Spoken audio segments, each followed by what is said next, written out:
This video will demonstrate Reallusion's latest upgraded avatars for Character Creator 3 and iClone, including new high-quality base male and female bodies, as well as 6 new optimized character heads. Whilst they work fine in IRay, they're optimized for real-time lighting conditions. I'll go through the real-time features in this video, particularly the options for eyes and skin. In order to do this, I'm going to start from the ground up, from the default project in Character Creator 3. Looking at the default project, the first point to note is that I'll be using Subdivision rather than tessellation for smoothing. The CC3 mesh is pure quad, which means it's designed for subdivision, producing more natural, smooth curves than tessellation. Character Creator and iClone now support Subdivision, so if your hardware is capable, I'd recommend using Subdivision wherever possible, especially when working on characters here in CC3.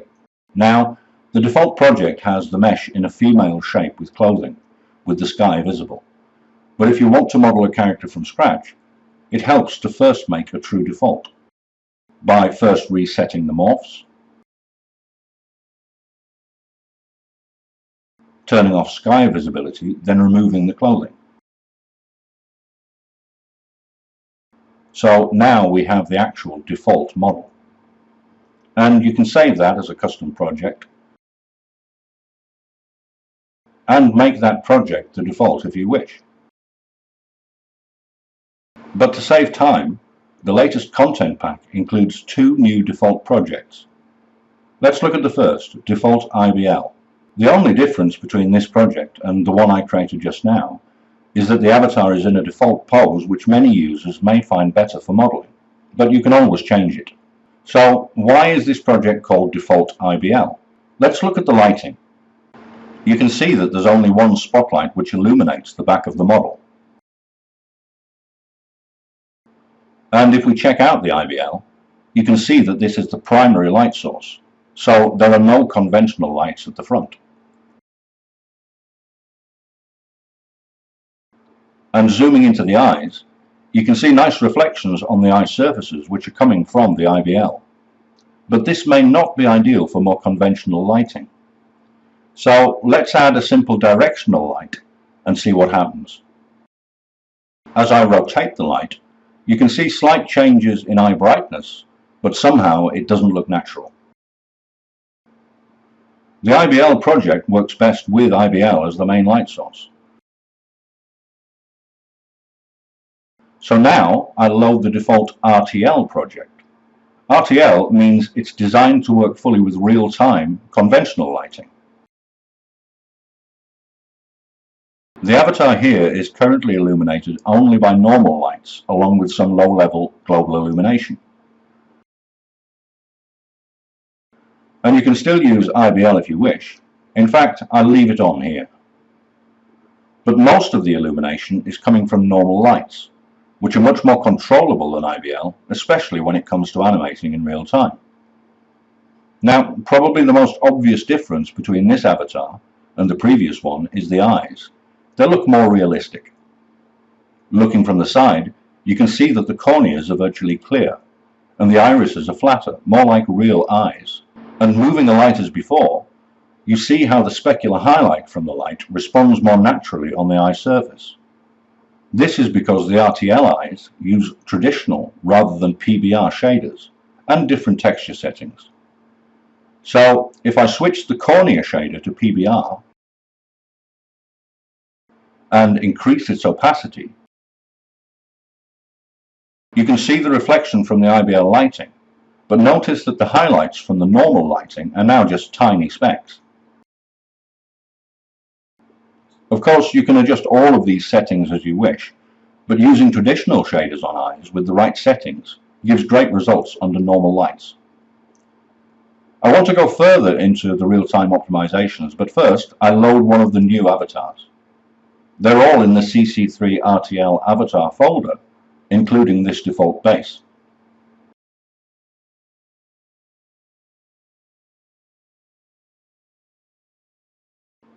You can see that the character models are upgraded from existing CC3 models, with finely sculpted faces, heads and bodies.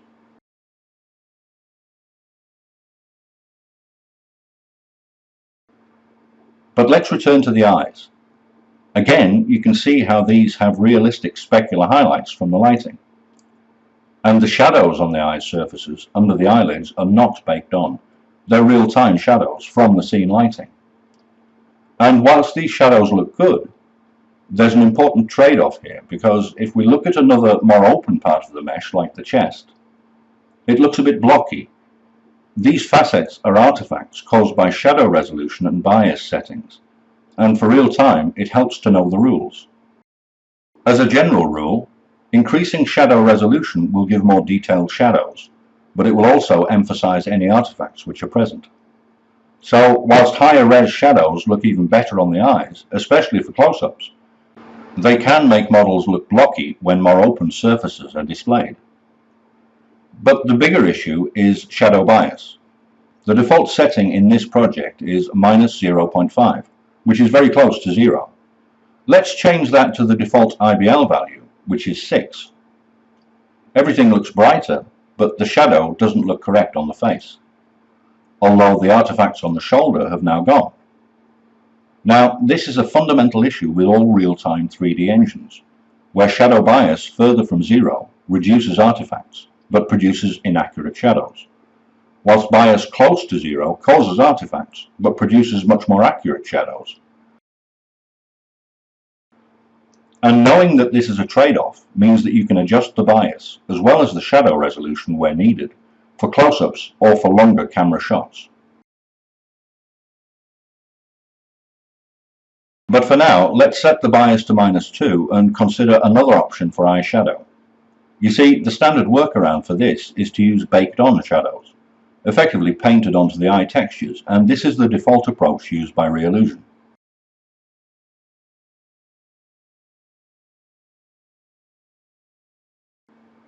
You still have the option to use that approach with these avatars. Here, the baked shadow is present in the blend texture slot within each eye material.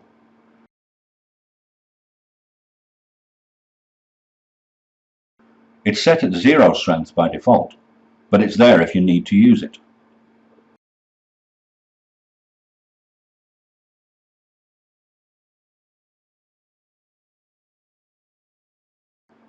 But the point to remember with shadows which are effectively baked, fixed to the eyes, is that when animating, these painted shadows move with the eyes.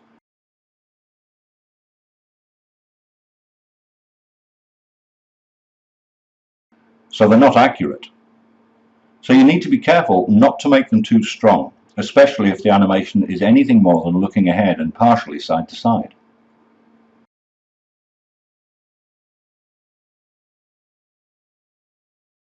So working with real-time shadows is necessarily a compromise between shadow accuracy and artifacts, although we have been looking very closely at a static model here, and you will find that shadow artifacts are less noticeable in animation. Now, we've covered the main lighting and texture issues of real-time eyes.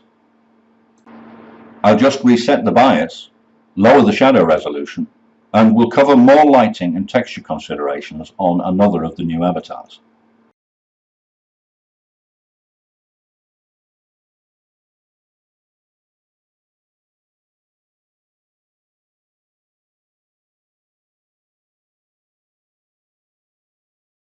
This female has exactly the same texture settings as the male, and one of the ways I think about texture settings is that 3D character models need to live in the same virtual world,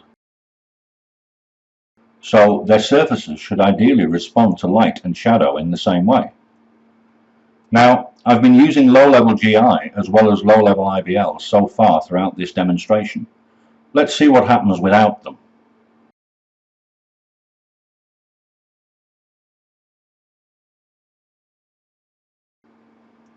You'll see that the IBL gives a diffuse brightness, whilst the GI gives a diffuse reflected glow, and without them the avatar appears more dull and lifeless. Now, more lights, brighter lights and coloured lights can be used instead of these effects, but it's worth spending some time adjusting IBL as well as GI settings to see how they can complement as well as be used to override conventional real-time lighting for particular dynamic effects. Here, IBL is obviously dependent on the image which is loaded, But you can create many levels of diffuse as well as contrasting illumination simply by adjusting the settings. And whilst global illumination really comes into its own when used in a scene with additional objects to reflect and disperse illumination, you can see that in terms of the avatar's skin, GI can be used to add warmth as well as a sense of additional depth. But with both of these effects off, and with no lighting change, what else can be done to make avatars appear more realistic in Reallusion's CC3 and iClone real-time render engines? You might have noticed when I was discussing eye shadows earlier that there is an additional texture, actually a copy of the eye diffuse texture, in the glow slot of the eye material. Just like the shadow blend material, by default this has 0 strength, and if this is set to maximum it doesn't look natural.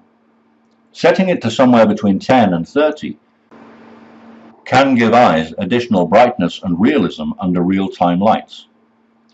The head, body, arms and legs all take the same approach, with copies of the diffuse textures available as glow if needed. The effect of these is much more pronounced than the eyes. So extremely low values, 1, 2 or 3, are generally sufficient and can make a subtle but significant difference to realism.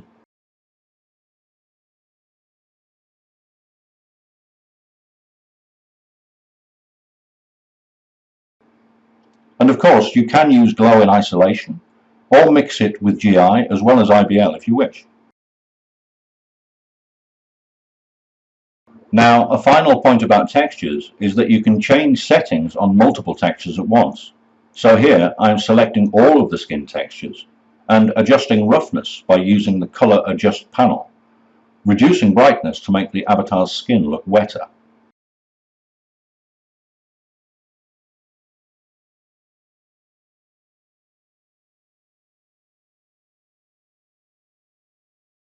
But now let's quickly reset the stage to default RTL. You can do this from the project folder. And now I'll take a quick spin around the other new avatars here in Character Creator. Again, all of these models have the same texture setup, with options for eye shadow and eye glow as well as glow on all of the skin maps.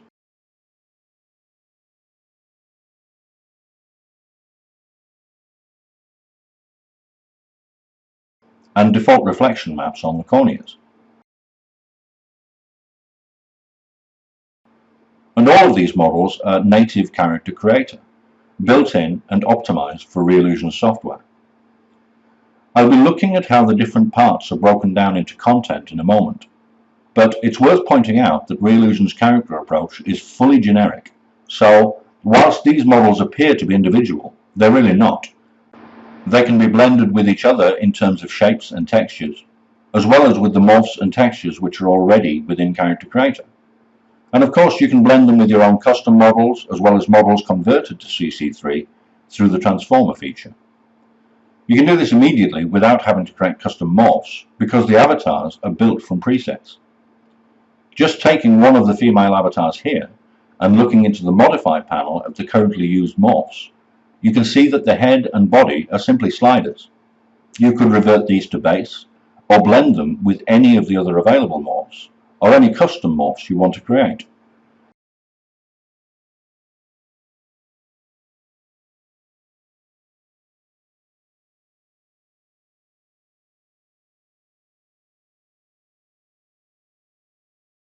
And whilst Morph Slider presets open up a lot of possibilities for remodeling and blending characters in the Modify panel, Character Creator's content system also allows you to build and mix characters easily, directly from presets. Next to the main project folder in the content panel is a folder which contains avatar presets.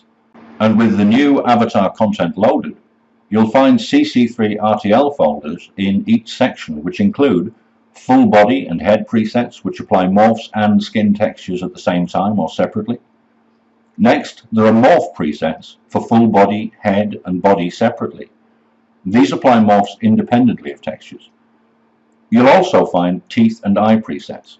With these you can choose to apply geometry and texture or texture alone.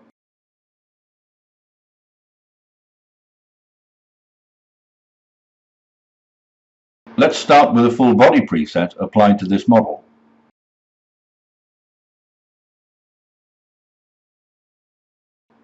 Notice that the character's eyes haven't changed, so I'll apply them via the eye folder. I'll do the same for the teeth.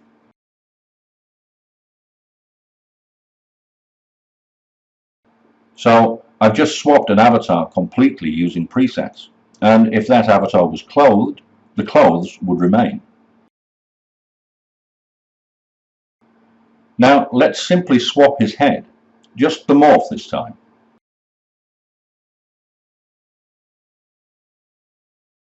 So whilst you can blend geometry via the morphing panel, the ability to use presets like this, as well as to create your own presets, opens up a lot of possibilities, including switching skin textures, which you can load as well as save in their entirety from the Skin tab here in the Content panel. Skin presets include all character skin materials, but they don't include teeth and eyes, so you can switch these separately. So to complete this particular switch, just like before, I'll go to the teeth and the eye folders, and swap in the teeth, then the eyes, to complete the character in just a few mouse clicks. Now, I've talked a lot about real-time texturing and lighting and how these new avatars are designed to work well in real time, but they also work in IRay. With physically accurate cornea checked on each of the avatar's eyes, and simply using IRay's default sun and sky, let's see how it looks.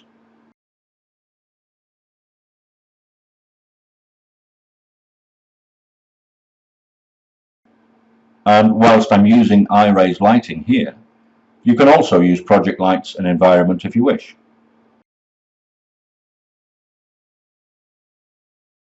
I'm just previewing in IRay here, and I'm speeding the video up, but hopefully this section should give you an idea of how well the new avatars perform in full ray tracing.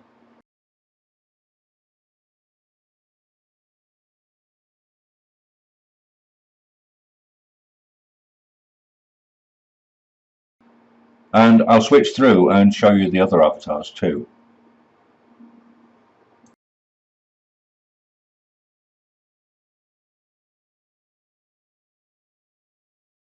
And considering the optimizations which have been made to the avatars for real time, particularly the more realistic approach to eyes, I hope you can see that as long as physically accurate cornea is checked, these eyes still look good in IRay. So it's not as if the new RTL avatars are only for real time. You can use ray tracing too, but they do have features and options which make them particularly suited for real-time display and animation.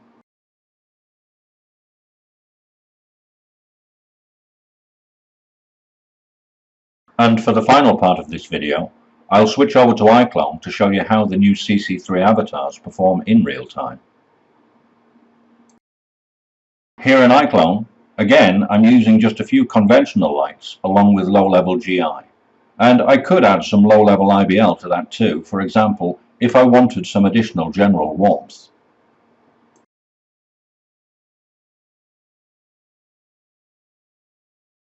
So now I'll play through a very simple animation built from Motion Puppet and a few expressions put together in FaceKey. Now, it's worth pointing out that I'm using high-resolution shadows with low shadow bias here, and if you look carefully, you'll notice some shadow artifacts on the outside of the shoulder, though, as I said earlier, this is a trade-off.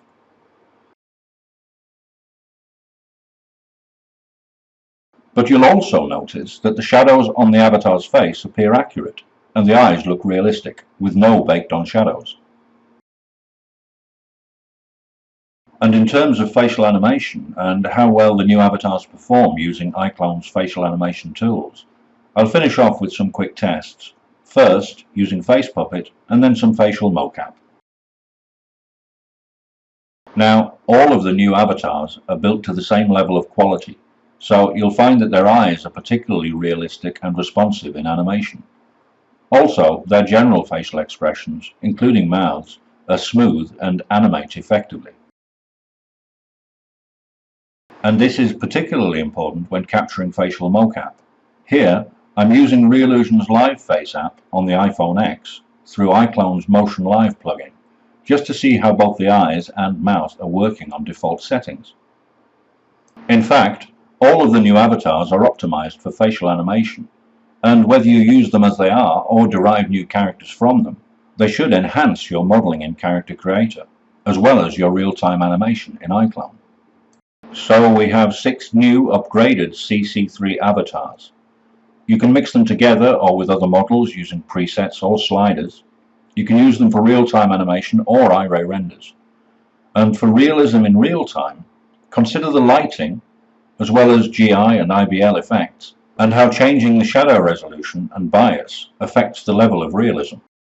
I hope you find these new avatars useful, and that this video has helped to clarify some of the important lighting, shadow and texturing considerations to get the best out of them and other 3D characters in both CC3 and iClone. Thanks for watching.